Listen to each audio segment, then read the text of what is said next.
Property Perspectives by Sari is presented by CaliforniaVibes.net, finding distinctive homes for exceptional people.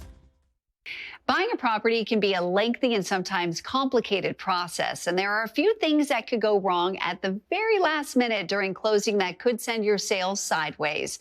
Here to talk more about some of the things that could go wrong at closing is local real estate expert Sari Harner from California Vibes. Hi, Sari. Hi, Mary. So tell me so there's obviously the buyer and the seller. Tell me from the buyer side, what could go wrong? Absolutely. Well, first of all, when you're selling your home, you think the hardest part is done once you negotiate.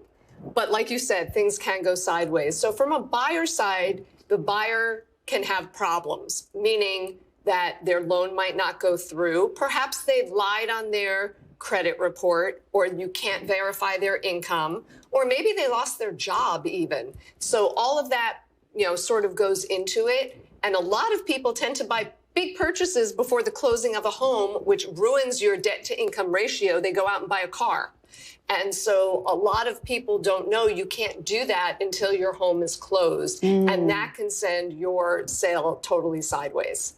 Would getting loan approval ahead of time be helpful in that process as the buyer? It's always helpful for negotiation, but no matter what, once you're in escrow, that's when the actual documentation and all of the work goes into it for them to verify your income and to make sure you really are working where you say you're working and have the funds and the money to even close, because there are closing costs involved. And they want to make sure that you have that. And so pre-approval is wonderful, but once you're in escrow, that's when all of the nitty-gritty happens for the buyer, and that can cause the sale to just be canceled.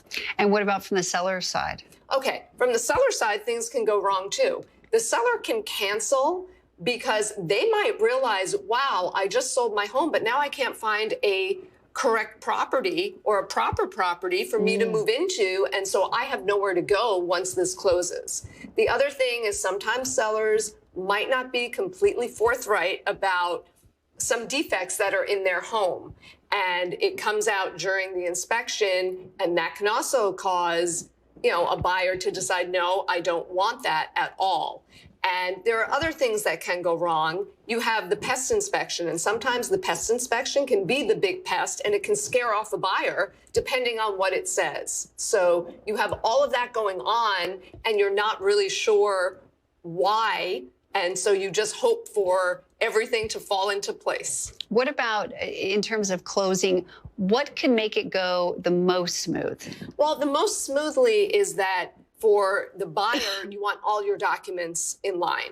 For the seller, you want to be as honest as possible from the beginning so a buyer knows what they're getting into. And it's also really, really important that the bank, if it's a loan, is aware of everything. And, to have a good realtor by your side to help you navigate this is important, because there are documents. You don't want any discrepancies. Even the slightest typo can cause a delay and a headache once things are signed to change all that again. So you really want someone, not necessarily to hold your hand, but you're not in this alone. And you can do this, and that will help it go smoothly. All right.